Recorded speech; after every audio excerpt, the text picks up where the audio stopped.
সেই বিষয়টি প্রতিষ্ঠিত হয়েছে। তাহলে আজকে আমি আপনাদের কাছে আবেদন জানাতে চাই, যদি সরকারের কাছে দাবিটি যৌক্তিক হয়ে থাকে তাহলে আমাদের এই যে মিছিলে আসার ক্ষেত্রে হামলা হয়ে গেল, আমাদের আজকে কোথায় কোথায় হামলা করা হয়েছে। চট্টগ্রাম বিশ্ববিদ্যালয় নারী শিক্ষার্থীদের উপর নারী পুলিশ দিয়ে হামলা করা হয়েছে।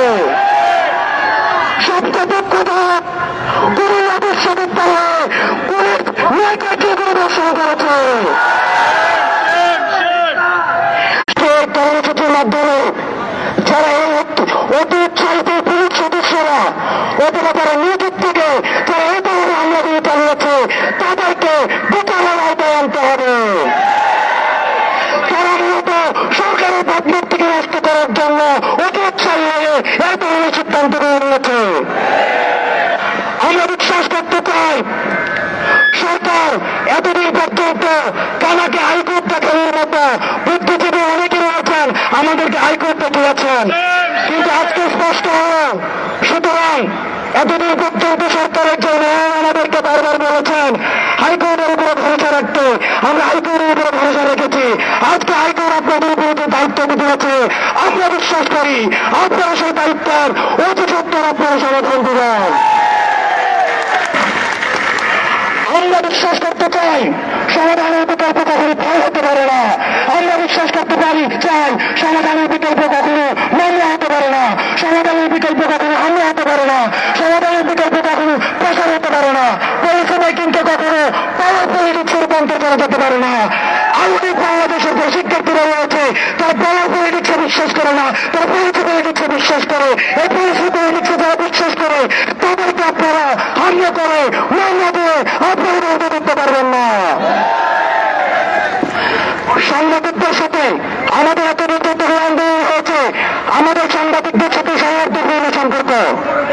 গণমাধ্যম কর্মীরা যারা রয়েছেন তাদের কাছে আমরা সবসময় কৃতজ্ঞতা জানিয়েছি, তাদের কাছে আমরা সবসময় সহযোগিতা পেয়ে আসছি। কিন্তু আমাদের এই সৌহার্দ্যপূর্ণ সম্পর্ককে প্রশ্নবিদ্ধ করার জন্য যে কুচক্রীরা আজকে যে অযোগ্য কুচক্রীরা আজকে ক্যাম্পাসের মধ্যে অবস্থান নিয়েছে, যারা সাংবাদিকদের উপরে হামলা চালিয়েছে, আমি তাদের দৃষ্টান্ত নিয়ে করতে চাই। গণমাধ্যম কর্মীর সাথে আমাদের সবসময় সম্পর্ক রয়েছে, আমাদের সৌহার্দ্যপূর্ণ সম্পর্ক রয়েছে। এই ধরনের হামলা চালানোর মধ্যে দিয়ে গণমাধ্যম কর্মীদের সাথে আমাদের সম্পর্ককে নষ্ট করার একটি পায় তারা চালিয়েছে। কিন্তু আমি স্পষ্টভাবে ঘোষণা করতে চাই গণমাধ্যম কর্মীদের সাথে আমাদের সৌহার্দ্যপূর্ণ সম্পর্ক ছিল, আছে এবং সবসময় থাকবে।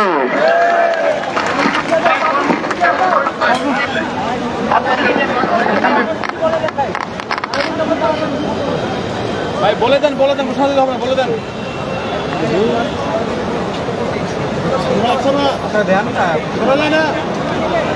ভাই মাইকে বলেন। আমরা আজকের কর্মসূচি শেষ হওয়ার পর সবাই সুশৃঙ্খলভাবে মিছিল নিয়ে রাজু রাষ্ট্রীয় গিয়ে আমাদের কর্মসূচি শেষ করবো। কেউ বিচ্ছিন্নভাবে চলে যাবেন না। সারা দেশে বিভিন্ন একটি ঘটনা একটু বলতে চাই। কুমিল্লা বিশ্ববিদ্যালয়ের যেসব শিক্ষার্থী বন্ধুরা ঢাকা চট্টগ্রাম মহাসড়ক আন্দোলনের প্রধান দিন থেকে অনুরোধ করে যাচ্ছিলেন, তাদের উপর আজ ন্যাক্কারজনক হামলা হয়েছে। কিন্তু তারা কিন্তু করে যাননি, তারা বারবার প্রতিহত করে শেষ পর্যন্ত এখন পর্যন্ত ঢাকা চট্টগ্রাম মহাসড়ক অবরোধ করে রেখেছে। সংগ্রামী বন্ধুরা, এই মুহূর্তে আমাদের পরবর্তী কর্মসূচি এবং আন্দোলন বিষয়ে গুরুত্বপূর্ণ নির্দেশনা প্রদান করবেন আমাদের অন্যতম সমন্বয়ক নাহিদ ইসলাম। দিয়েছি তো রক্ত, রক্তের বন্যায় কুমিল্লায় হামলা কেন, সারা দেশে হামলা কেন?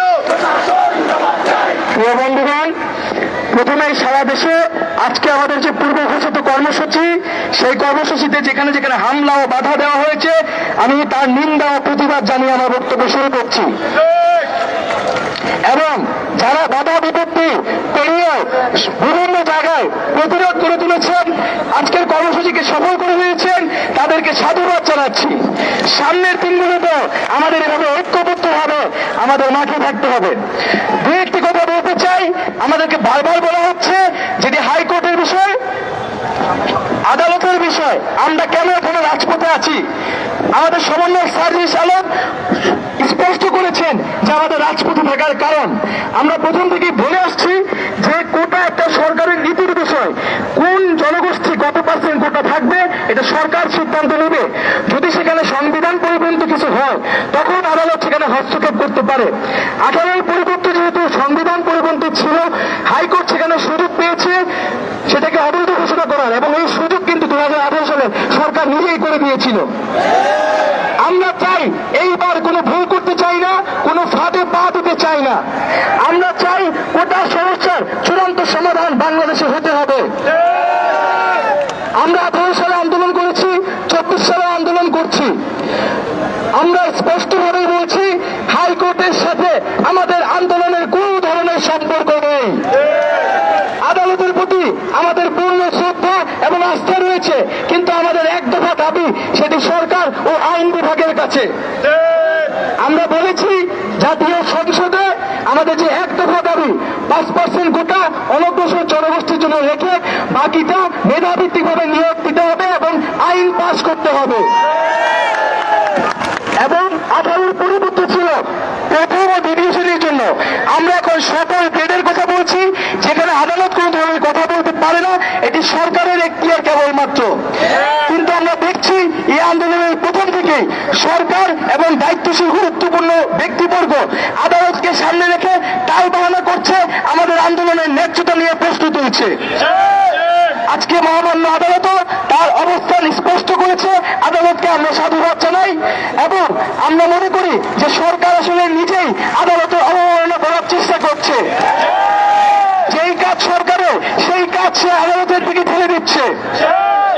তো আমরা বলবো এখনো সময় আছে, কোন ধরনের টাল বাহানা করে সুস্পষ্ট বক্তব্য এবং দৃশ্যমান পদক্ষেপ নিতে হবে।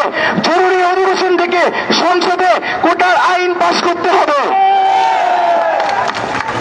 আরেকটি বিষয় বন্ধুগণ, আমাদের আন্দোলন নিয়ে রাজনৈতিক সংশ্লিষ্ট বারবার বিভিন্ন মহল কথা বলার চেষ্টা করছে যে আমাদের নাকি রাজনৈতিক উদ্দেশ্য আছে, এই জন্য আমরা রাজপথে আছি। আমরা খুব স্পষ্টভাবেই বলতে চাই যে আমাদের সাথে সরকার বা অন্য কোনো পক্ষে রাজনৈতিক কোনো পক্ষ বিপক্ষ বা সংশ্লিষ্টতা নাই। কোটা সমস্যা নিরসন সাধারণ শিক্ষার্থীদের স্বার্থের দাবি, তাদের মনের প্রাণের দাবি। এই আন্দোলনে বিভিন্ন দল মতের শিক্ষার্থীরা রয়েছে।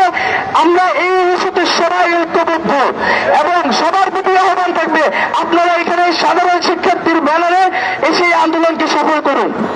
এবং সরকারের প্রতি আহ্বান থাকবে শিক্ষার্থীদের যে কোনো আন্দোলনের ভিতরে বিরোধী দলের ভোট দেখার যে মানসিক রোগ রয়েছে তা যেন তারা দ্রুতই সারিয়ে নেয়। আন্দোলন বন্ধ করা যাবে না। এবং আরেকটি বিষয় যে বারবার বিভিন্ন মিডিয়া এবং নানা প্রোপাগান্ডা সেল ব্যবহার করে এই আন্দোলনকে প্রশ্নবিদ্ধ করার চেষ্টা করা হচ্ছে, জনদুর্ভোগের কথা বলা হচ্ছে। আজকে আমরা এই যে এত তাড়াতাড়ি আন্দোলন করছি, সরকার কোনো কর্ণপাত করে নাই। এই আন্দোলন সুরাহা করার দায়িত্ব কার ছিল? সরকারের। সরকার এবং আন্দোলনের রায়ে, সরকার এবং আদালতের রায়ে এই আন্দোলনের প্রেক্ষাপট হয়েছে। আমরা নিজ উদ্যোগে কিন্তু আন্দোলনে নামি নাই। তো সরকার যখন ব্যবস্থা নেয় নাই, টনক নয় নাই, আমাদের রাজপথে থাকতে হয়েছে। ফলত এই জনদুর্ভোগের দায় কিন্তু কর্তৃপক্ষকে নিতে হবে। এবং আমরা মনে করি জনগণ আমাদের সাথে আছে, আমাদেরকে তারা সহযোগিতা করছে। আমরা তাদেরই সন্তান। আমরা চাকরি না পেলে কিন্তু বাংলাদেশের ভবিষ্যতে অন্ধকার হয়ে যাবে।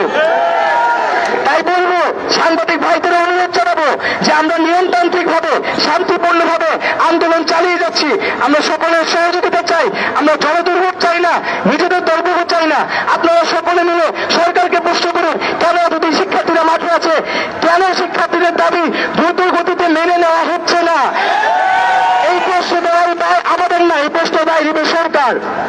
এবং আজকে যেটা হলো যে আমাদের বাধা দেওয়া হলো, ভয় দেখানো হলো, এবং আমরা দেখেছি দেখেছি ঢাকা বিশ্ববিদ্যালয় ক্যাম্পাসে বিভিন্ন জায়গা থেকে বাসে করে অছাত্র এনে ক্যাম্পাসে একটা অস্থিতিশীল পরিবেশ তৈরি করার চেষ্টা করা হয়েছে।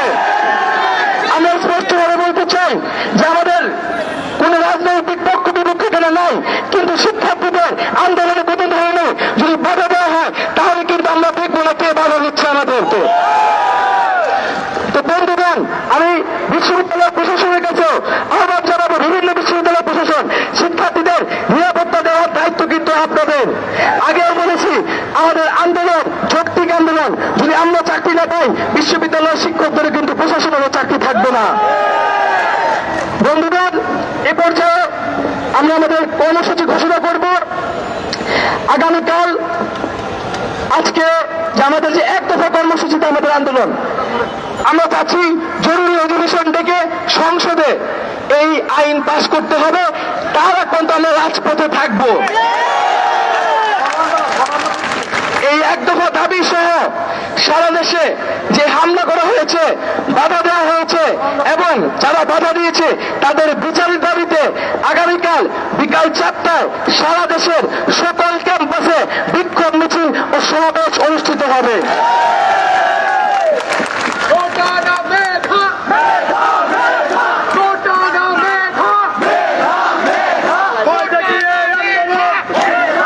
বন্ধুগণ, এ পর্যায়ে সবাইকে অনুরোধ জানাবো সুশৃঙ্খল ভাবে আমরা মিছিল নিয়ে আমরা আমাদের ক্যাম্পাসে ফিরব এবং যারা বিভিন্ন ক্যাম্পাসে আছেন আমাদের কোনো ভয় পাওয়ার কারণ নাই। যে কোনো